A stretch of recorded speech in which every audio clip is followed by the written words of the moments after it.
Ice cream वाला गर्मियों की छुट्टियां चल रही थीं। सूरज आसमान में आग बरसा रहा था और सड़कें धूल से भरी थीं। बच्चों की टोली मोहल्ले की गलियों में इधर-उधर खेल रही थी, पर सबकी नजरें एक ही चीज पर टिकी थीं, आइसक्रीम वाले चाचा की गाड़ी पर। आइसक्रीम वाला, जिनका असली नाम था रघुनाथ, पर सभी बच्चे उन्हें रघु चाचा बुलाते थे। उनके ठेले पर लगी घंटी की टन-टन आवाज सुनते ही बच्चे दौड़ पड़ते थे। चाहे कितनी भी धूप हो, कितना भी पसीना बह रहा हो, आइसक्रीम की ठंडी मिठास सब दुख भुला देती थी। रघु चाचा पिछले 25 सालों से यही कर रहे थे। हर दिन सुबह अपने ठेले को सजाते, रंग बिरंगे आइसक्रीम के चित्र, छोटे छोटे झुंझुने और उस छोटी सी घंटी जो सबका ध्यान खींचती। वे न सिर्फ आइसक्रीम बेचते थे, बल्कि बच्चों के चेहरे पर मुस्कान लाने का काम करते थे। बचपन की यादें। गांव का एक बच्चा था, दीपक। उसके पिता किसान थे और माँ घर का काम संभालती थी। दीपक की सबसे बड़ी ख्वाहिश थी कि वह हर दिन रघु चाचा से आइसक्रीम ले सके, पर पैसों की तंगी के कारण वह सिर्फ दूर से देखकर खुश हो जाता। रघु चाचा ने एक दिन उसे यूं टकटकी लगाई देखा। मुस्कुराते हुए उन्होंने दीपक को पास बुलाया और कहा, क्यों बेटा, क्या खाओगे? दीपक शर्मा गया और धीरे से बोला, मेरे पास पैसे नहीं हैं चाचा। रघु चाचा हंस पड़े। पैसे का क्या है, मुस्कान दो और आइसक्रीम ले लो। दीपक की आंखें खुशी से चमक उठीं। उसने चॉकलेट आइसक्रीम ली और अपनी छोटी बहन को भी खिलाई।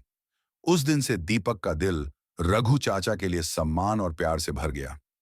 रघु चाचा की कहानी, रघु चाचा की अपनी भी एक कहानी थी। कभी वो भी एक गरीब किसान का बेटा थे।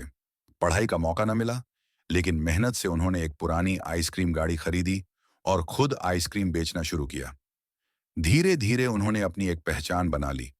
उनका मानना था, बच्चों की खुशी में असली सुख है।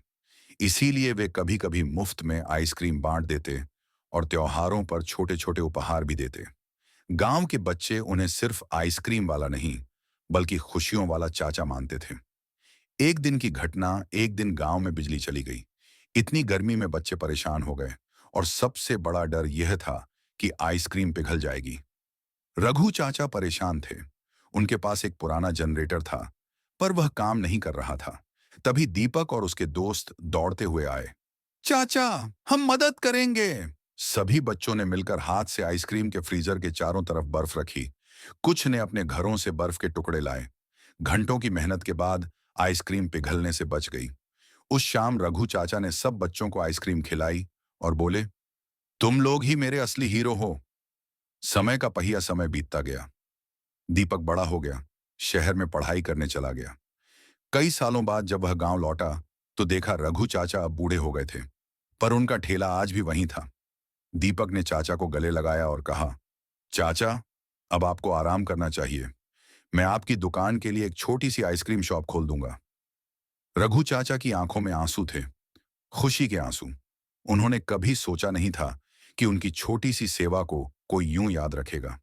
दीपक ने शहर से आकर एक प्यारी सी दुकान बनवाई, जहां अब रघु चाचा बैठते और वहीं बच्चों की टोली वहां आकर हंसती खेलती।